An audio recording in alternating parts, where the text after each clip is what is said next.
Madame, monsieur, bonjour. Ne zappez surtout pas, parce que là, c'est parti pour un voyage en HD. Haute définition, s'il vous plaît. Cette semaine, on vous propose un tour du monde des stars du petit écran. Et ce qui est sûr, c'est que vous ne les avez jamais vues.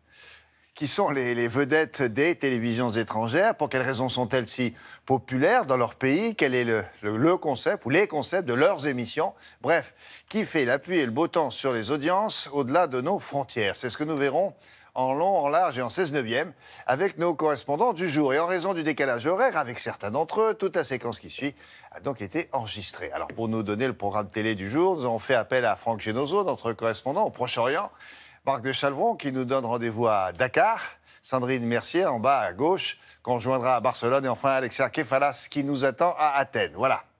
Moteur demandé, mesdames, messieurs, direction Jérusalem pour commencer. Notre correspondant sur place, Franck Genozo, vous avez rencontré un jeune Irakien qui s'est fait une réputation, paraît-il, dans le monde arabe grâce à un programme assez drôle, même satirique. Alors, mais pas n'importe quel. Quelle est sa spécialité? Alors, et puis, dans quel pays travaille-t-il? Bonjour, Franck.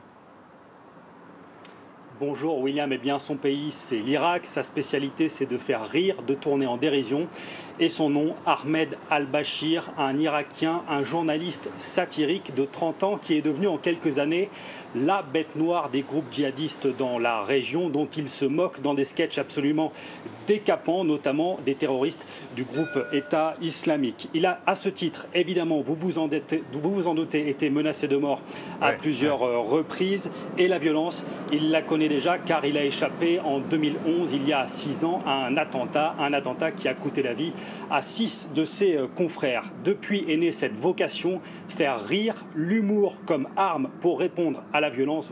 Voici le portrait d'Ahmed El-Bashir, préparé pour vous ce matin par Maxime Pérez et Ovsep Nalbandian. Dans Amman, à la nuit tombée, ce studio de la capitale jordanienne est en pleine ébullition. Voici Ahmed Al-Bashir, le présentateur vedette du Bashir Show.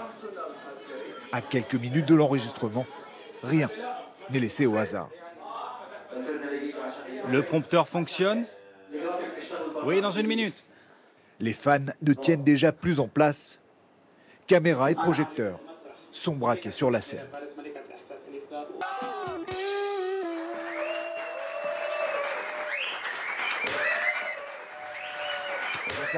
Bonsoir à tous, comment on se retrouve? Pendant près d'1 heure, Ahmed Al-Bashir fait le spectacle dans un style qui rappelle les talk shows à l'américaine, parfois avec la complicité du public. C'est là, sur la scène, que je me sens le mieux, que je peux faire mes blagues. Aujourd'hui, je me suis mis dans la peau d'un homme politique, par exemple. J'ai dû mentir. En 3 ans, cette émission satirique très en vogue chez les jeunes s'est faite connaître dans tout le monde arabe. En Irak d'abord, d'où sont originaires Bashir et ses joyeux compères. Leur principale cible, les djihadistes de l'État islamique, ici comparés à des cafards qui finissent aspergés par une bombe aérosol anti-Daesh. Dégage Daesh, le meilleur insecticide du califat. Ou encore ivre-mort, au point que l'un d'entre eux finisse par déclencher accidentellement sa ceinture d'explosifs. Et regarde ce bouton, si j'appuie dessus... Les milices en Irak en prennent également pour leur grade, incarnés ici par ces footballeurs, sans foi ni loi sur le terrain.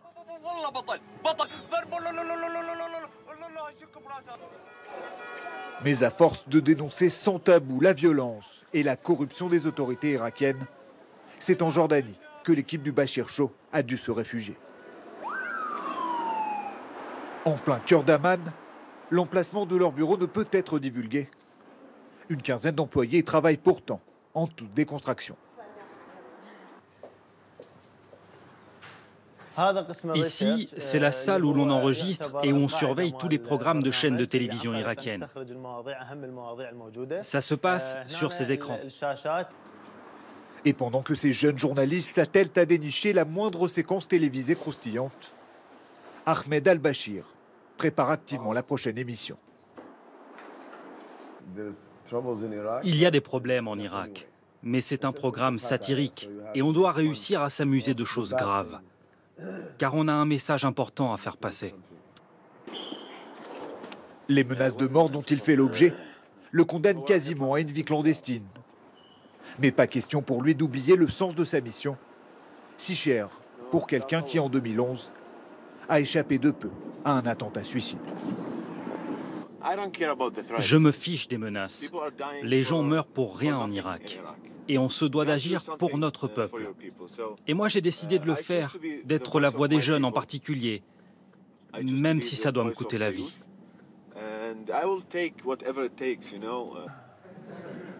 Son rêve de faire bouger les consciences n'est aujourd'hui plus une chimère. En Irak et partout, son émission est regardée.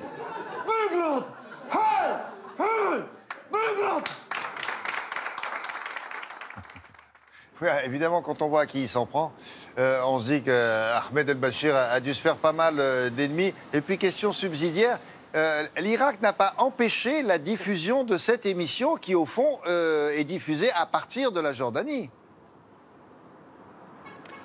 Oui, et pour une raison extrêmement simple, c'est que de toute façon, avec Internet, aujourd'hui, ce programme est tout à fait disponible, notamment sur les comptes YouTube, et il passe de compte en compte sur Facebook, sur Twitter. Et pour répondre à votre première question, eh bien non, c'est certain, il ne manque pas d'ennemis. Il y a évidemment les djihadistes, vous l'avez vu, il y a les milices irakiennes qui ne sont pas particulièrement connues pour leur sens de l'humour, et puis il y a surtout toute la classe politique irakienne dans sa quasi-intégralité, dont il dénonce à longueur d'émissions la corruption et la démagogie. Voilà la raison pour laquelle, pour l'instant, il reste contraint à l'exil en Jordanie, et même à Amman, la capitale jordanienne, il préfère prendre des précautions, notamment en sortant la nuit pour ne pas être reconnu, sans savoir quand il pourra rentrer en Irak, son pays, en toute sécurité.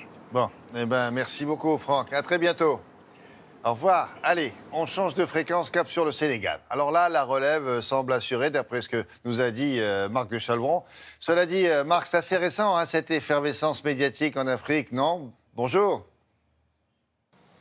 Oui, bonjour William. Effectivement, si l'Afrique a mis du temps à s'y mettre, on assiste véritablement depuis 15-20 ans à un rattrapage avec une explosion du nombre de médias privés, que ce soit radio, journaux ou télévision. En fait, c'est la conséquence d'une certaine libéralisation politique dans les années 90 et puis plus récemment l'accès à des moyens de communication moins coûteux. Et la conséquence, c'est que de plus en plus de vedettes font leur apparition et font leur trou dans les sociétés des pays concernés. Il ne faut pas généraliser, il y a des situations très différentes d'un pays à un autre en Afrique, mais on peut le dire, cela concerne beaucoup de pays et c'est le cas ici au Sénégal. Le plus gros groupe de communication est privé. Il est la propriété d'une star mondiale que vous connaissez certainement, Youssou N'Dour, qui est une vedette mondiale de la musique. Et son groupe s'appuie sur quelques vedettes plus locales. Regardez ce reportage signé Sylvain Barral, Antoine Husser et Papsec. 9h15 dans la matinale, c'est tout en douceur, hein. La matinale vous laisse respirer, souffler, et puis on revient. Bah là, on revient, 9h16. L'art du contre-pied. Pleine d'énergie, Fatimata Ouattara, alias Fatim O, filmée en permanence dans son studio de radio préféré. Elle est la voix qui réveille tous les matins des milliers de Sénégalais. Je marche au feeling, hein. Je suis assez dans l'originalité, dans la créativité.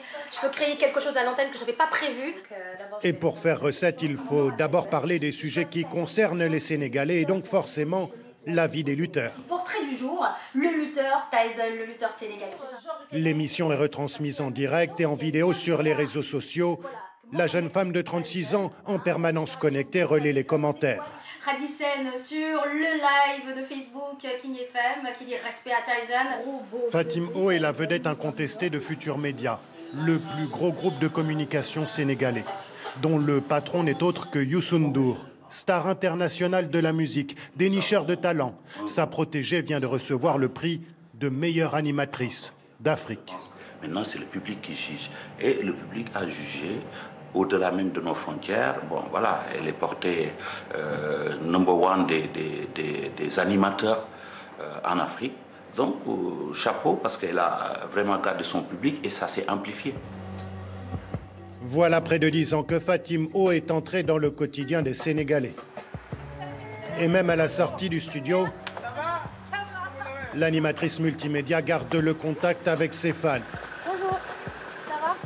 Via son téléphone portable ou abordé tout simplement au coin de la rue. Oui, c'est vrai. Allez, on adore beaucoup ce que vous faites. Merci, merci. Moi, je l'adore. Merci. Il n'y a pas de tabou. On parle comme on veut. Elle est souriante. Et puis, elle ne répond pas aux provocations. Vraiment, ça me plaît. Moi, je l'écoute. Au Sénégal, Merci, Fatim. Fatim O est une femme courtisée.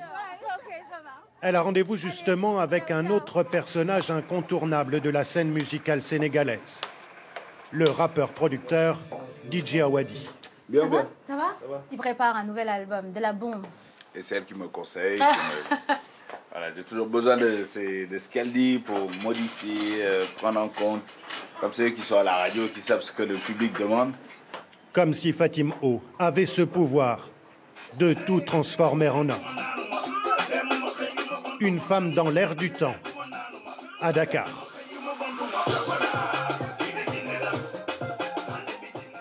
Ah ouais. Elle est dans l'air du temps, cette jeune femme. Mais c'est une star nationale, on a l'impression quand on la voit dans la rue, non?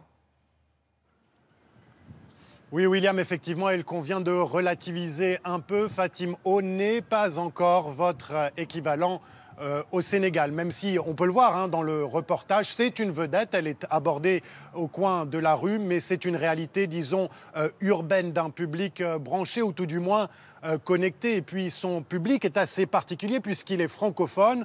Or, au Sénégal, tout le monde ne parle pas le français, il faut pour cela être allé à l'école un certain nombre d'années.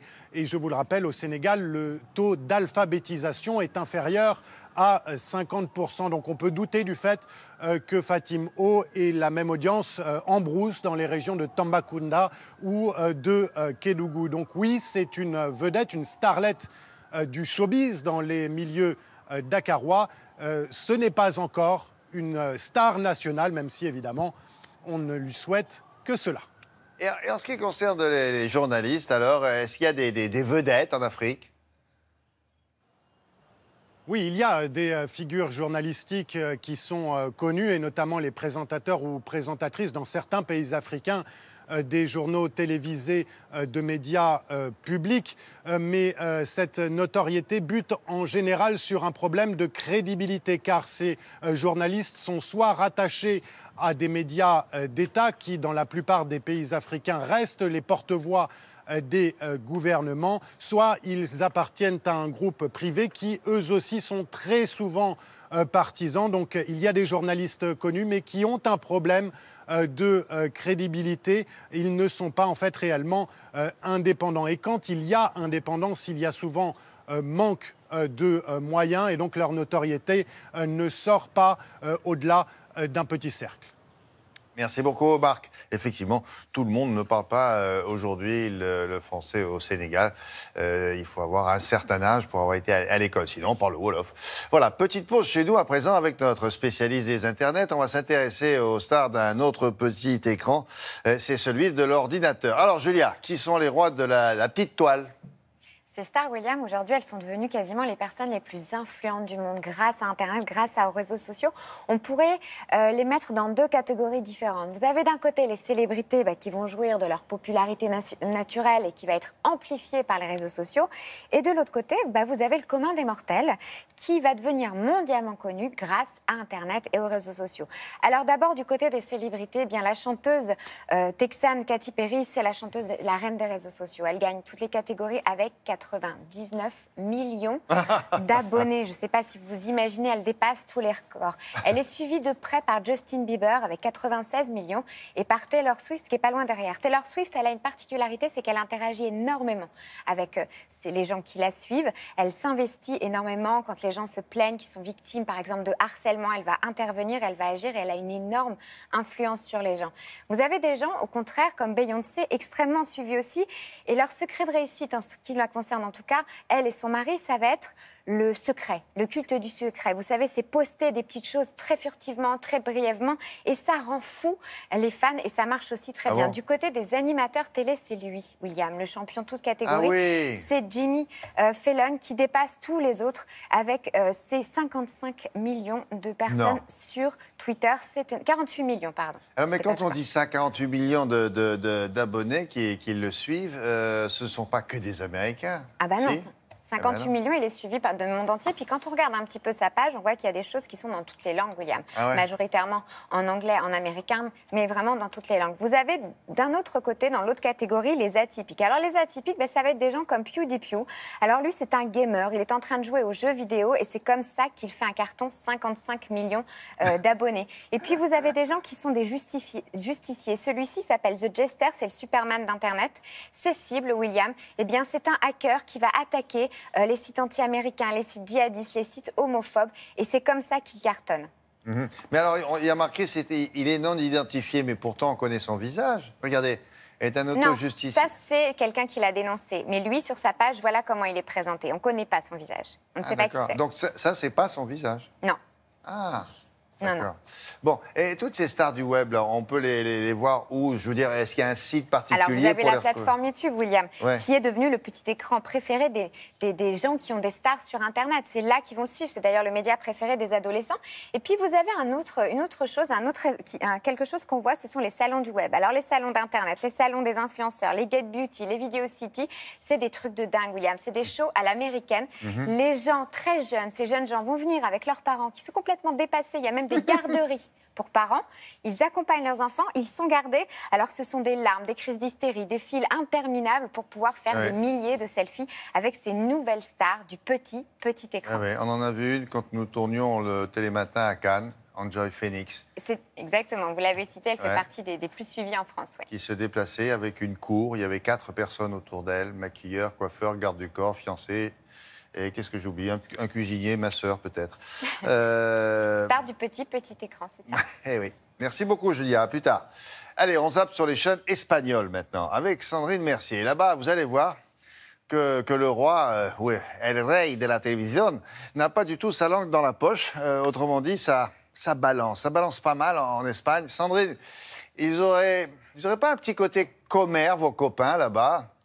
Voilà, Sandrine, qu'est-ce que William, effectivement, les Espagnols aiment les potins au point de leur consacrer des émissions entières. Imaginez si tous les après-midi, pendant près de 4 heures, des chroniqueurs critiquaient votre coupe de cheveux, la couleur de vos chemises ou encore vos amis. Eh bien, ce type d'émission de ragot est le grand succès de la télé espagnole qui en compte sur toutes ses chaînes. 16 h, l'heure de la sieste. Les rues de Tolède sont vides. Comme plus de 2 millions d'Espagnols, Maria Luisa et Sagrario ont un rendez-vous qu'elle ne raterait pour rien au monde. Allez, dépêchons-nous pour voir Salvame. Avec Kiko, ce présentateur que j'adore. Salvame, littéralement Sauvez-moi, c'est une émission que l'on ne trouve qu'en Espagne. Elle est diffusée du lundi au vendredi et sa spécialité, ce sont les commérages.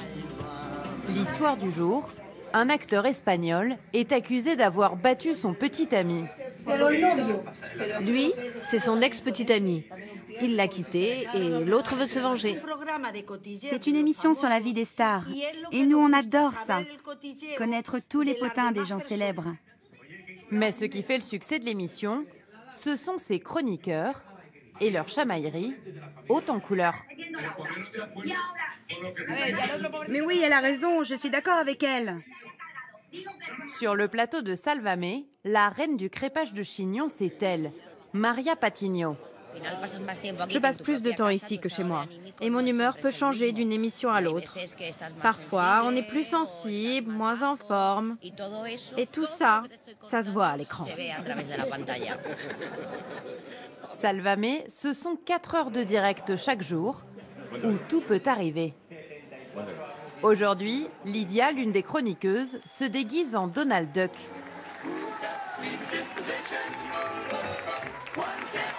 Quand tout à coup,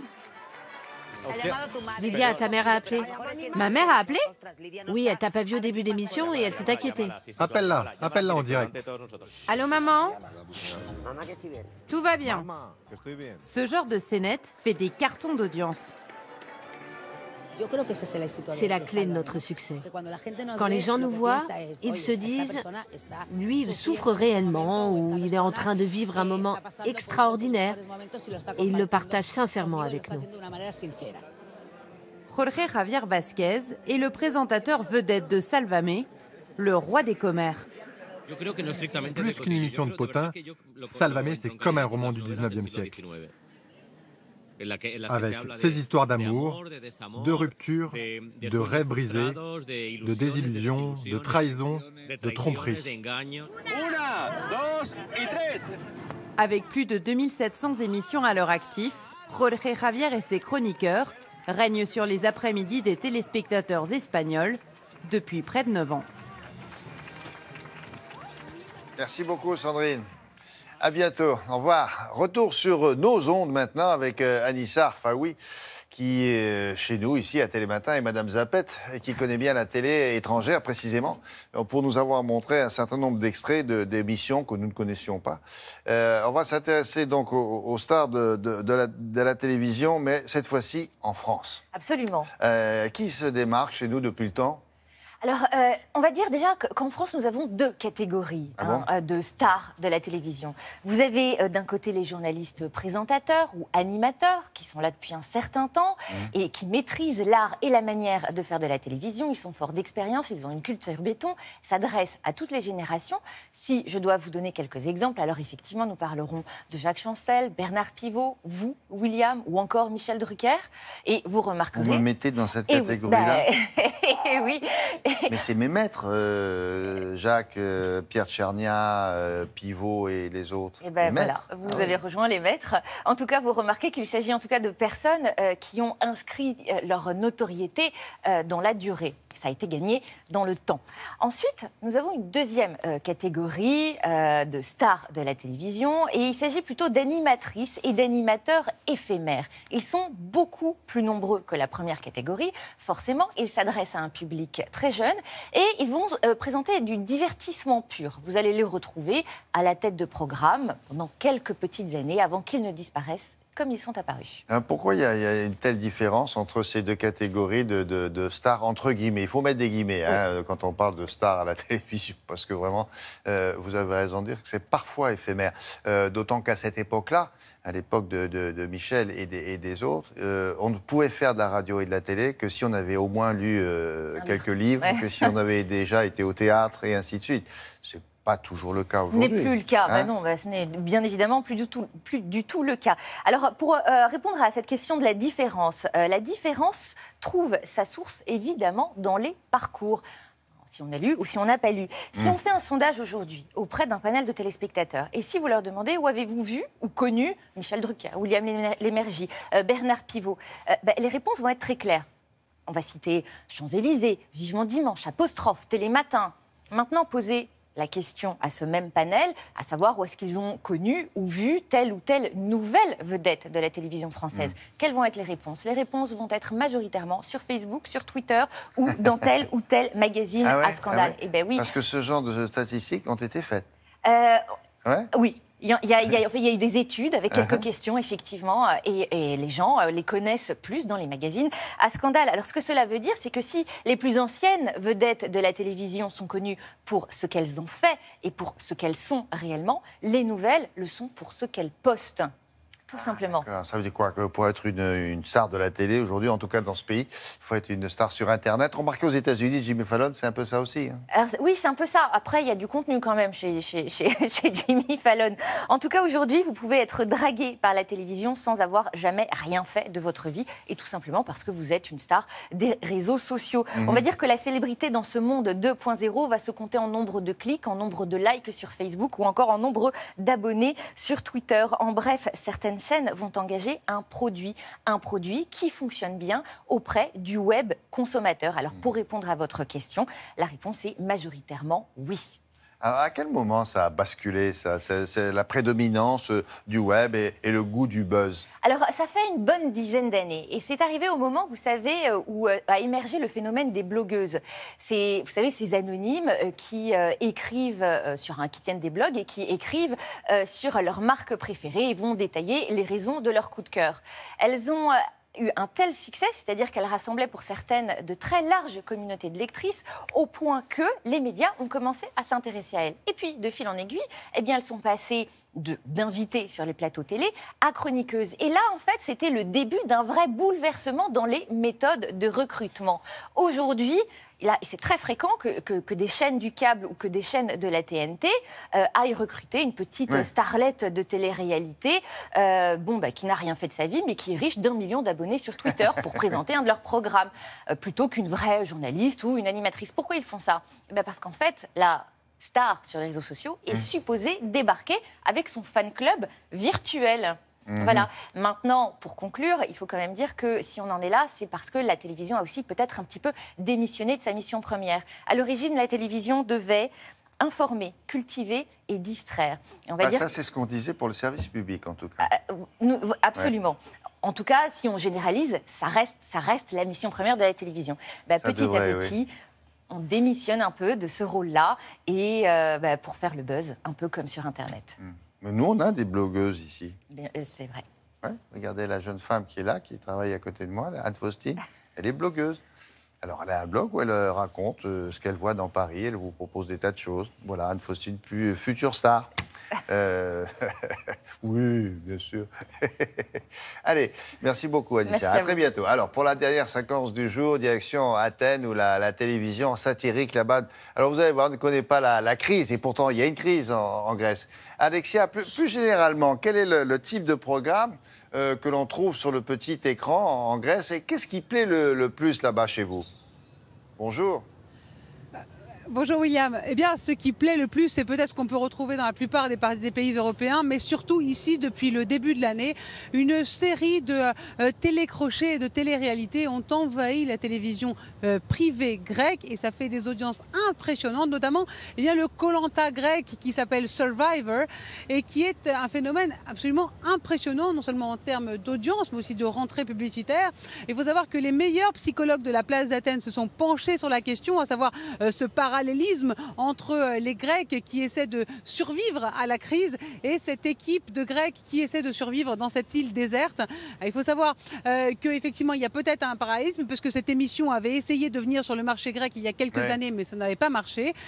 Donc maintenant, c'est un carton plein. Il faut dire que les Grecs ont beaucoup moins les moyens de sortir le soir. Alors, ils sont scotchés devant la télé. Même des membres du gouvernement suivent les épisodes semaine après semaine, William. Survivor, il n'y a pas que ça, je suppose. Non, je vous rassure, William, il n'y a pas que ça. Vous commencez maintenant à connaître l'esprit grec. Alors, il y a bien sûr les vieux films grecs qui passent en boucle parce qu'effectivement, c'est moins cher au niveau des droits. Mais ce que l'on retrouve tout derrière la télé-réalité, eh bien, c'est la satire. Vous le disiez, elle plaît aux Grecs, elle plaît depuis l'Antiquité. Il y a deux émissions humoristiques qui critiquent l'actualité et une émission satirique où le personnage se met en scène avec deux personnages qui considèrent qui représente la société grecque, à savoir l'Evzone, vous savez, la garde républicaine, la garde présidentielle qui garde le Parlement derrière moi et la tombe du soldat inconnu, ou encore le policier de la brigade anti-émeute. L'émission s'appelle Ellinofrenia, elle marche très fort aussi. Je vous invite, William, à découvrir cette étonnante émission dans ce reportage réalisé avec Manolis Zimelas. Voici les Evzones, ces soldats qui composent la garde présidentielle.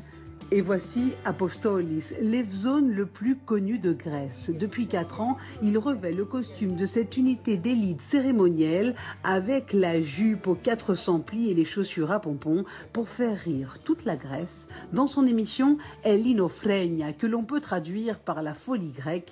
Elle est diffusée 2 fois par semaine sur la chaîne Alpha. Pour alléger la dette, pour que chacun fasse un don. Allez! Apostolis ne montre jamais son visage pour que chacun puisse s'identifier à ces deux personnages qui, selon lui, résument la Grèce d'aujourd'hui, l'Evzone donc. Sortez! Tous les employés du musée, vous êtes renvoyés. et le policier de la brigade anti-émeute, l'un fuyant l'autre, comme ici, à côté du siège du parti de la gauche radicale au pouvoir, le Syriza. Le policier, qui incarne le pouvoir, a vu Levzone, qui représente le grec moyen, se moquer du gouvernement à côté des bureaux du parti au pouvoir. Il vient donc rétablir l'ordre pour protéger le nom du parti. L'émission ayant vu le jour en pleine crise économique, elle n'hésite pas à taper sur ceux que les Grecs tiennent pour responsables de la situation du pays. Cette émission est satirique et se moque du pouvoir et de la classe dirigeante, quelle qu'elle soit. Son principe a donc vocation à exister pour un bon bout de temps. Je préfère utiliser des anti-héros que des héros pour faire passer les messages critiques. C'est une satire inversée pour montrer l'ironie ambiante envers le gouvernement qui se dit de gauche, mais qui impose des mesures de rigueur aux Grecs déjà à genoux. Et malgré son côté burlesque, Elino Freña plaît aux Grecs parce que l'émission s'adapte à l'actualité. Il n'épargne personne, et pas qu'en Grèce. Macron, Merkel, Tsipras, tout s'y passe. Moi, je ne rate pas un épisode. Mais avec tout ce que je vois, je ne sais plus pour qui voter à la fin. Apostolis voudrait surtout aider la société grecque à garder un esprit critique. Je voudrais pouvoir réveiller le grec, l'aider à penser par lui-même, à chercher, à se méfier ou au moins à ne pas croire tout ce que lui disent les politiques ou les médias à longueur de journée. Alors pour faire passer ces messages, rien de tel que l'humour, à l'image d'Aristophane, le maître de la satire sociale. Alexia, comment les politiques, ils sont bien esquintés là, comment ils réagissent face à ce programme ? Oui, écoutez, William, comme tous les pamphlets politiques dans l'Antiquité, le gouvernement ne veut pas faire de commentaires. Je les ai aussi contactés, ils ne veulent pas faire de commentaires sur cette émission, mais forcément, ils ne l'apprécient pas beaucoup parce qu'elle est très critique. Elle est d'autant plus critique, William, que le personnage principal, Apostolis, Levzone, donc, qui est le grec moyen, repasse en boucle les promesses électorales d'Alexis Tsipras, le Premier ministre de gauche radicale, qui promettait en une seule loi de mettre un terme à l'austérité comme ça, du jour au lendemain.